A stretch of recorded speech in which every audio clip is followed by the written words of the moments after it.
When a patient sits in your chair with intermediate age-related macular degeneration, you are looking at a branching path.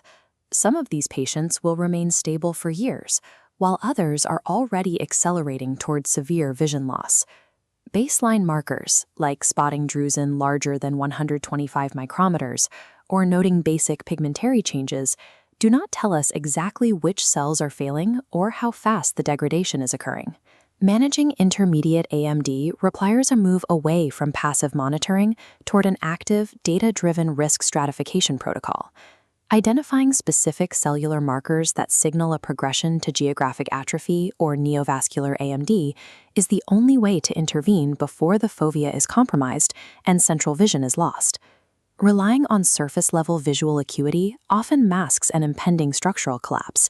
Subclinical imaging provides the only reliable prognostic tools for these cases. Modern AMD staging requires a multimodal triad: color fundus photography, cross-sectional depth from OCT, and metabolic health mapping from Fundus Autofluorescence. Color fundus photography provides necessary documentation, but as a surface-level assessment, it cannot reveal the active metabolic state of the tissue. Optical coherence tomography fills this gap by providing high-resolution views of the retinal layers and the retinal pigment epithelium. Fundus autofluorescence then maps the metabolic readout of that RPE, showing exactly where cellular stress is most concentrated. Accurately synthesizing data across these three distinct modalities is the only way to avoid diagnostic errors in late-stage AMD. An FAF scan maps lipofuscin density. Bright hyperfluorescence indicates acute RPE stress and accumulation. Pitch black voids mark complete RPE cellular death. We often see foveal sparing, a normal central island inside an expanding atrophic ring. We must also monitor for diffuse trickling seeping downward. The presence of this diffuse trickling pattern signals a highly aggressive and accelerated rate of cellular death. While FAF identifies metabolic stress, OCT reveals the resulting structural breakdown. On the OCT, the first structural flag is subretinal drusenoid deposits, causing a drusenoid pigment epithelial detachment. High-risk DPEDs appear streaky with alternating shadows. We also look for hyperreflective pigment clusters migrating upward. Finally, the RPE fractures, causing hypertransmission that deeply illuminates the choroid. This deep choroidal illumination marks the complete degeneration of the overlying photoreceptor ellipsoid zone. The alignment of a streaky DPED, migrating foci, and hypertransmission confirms the macular architecture is in a state of active, irreversible collapse. Precise imaging is equally critical when identifying neovascular AMD, where the stakes of a misdiagnosis are extremely high. True neovascular AMD involves VEGF-driven angiogenesis, where abnormal blood vessels break through Bruch's membrane and leak. However, a clinical mimic exists. Cuticular drusen develop beneath the fovea without vessel involvement. When this material resorbs, it leaves a hollow, subretinal space filled with fluid.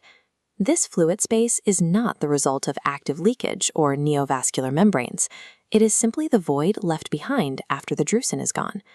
On a structural OCT scan, this resorbed fluid space looks nearly identical to active neovascular leakage. We must use fluorescent angiography or OCTA to confirm the absence of vessel leakage before finalizing the diagnosis. Subjecting these mimic cases to anti-VEGF therapy is a diagnostic error. The treatment appears unresponsive because the drug has no VEGF target to act upon. This clinical decision matrix takes our imaging findings and turns them into a management protocol, beginning with nutritional intervention. For intermediate AMD, daily ARED supplementation reduces the risk of progression to late-stage disease from 28% to 20% over 5 years. However, high-dose zinc in these formulas often exceeds the recommended intake levels in Australia and New Zealand, requiring careful systemic consideration.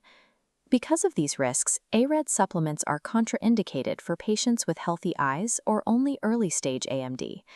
Nutritional intervention requires an individualized risk-benefit calculation based on the patient's specific biomarker profile. When imaging confirms true macular neovascularization, RANSCO guidelines require a specialist referral within 2 weeks. The management of atrophic AMD is also changing due to the arrival of targeted therapies. New complement cascade inhibitors, such as pegadricoplan, target the C3 protein to slow the progression of atrophic lesions.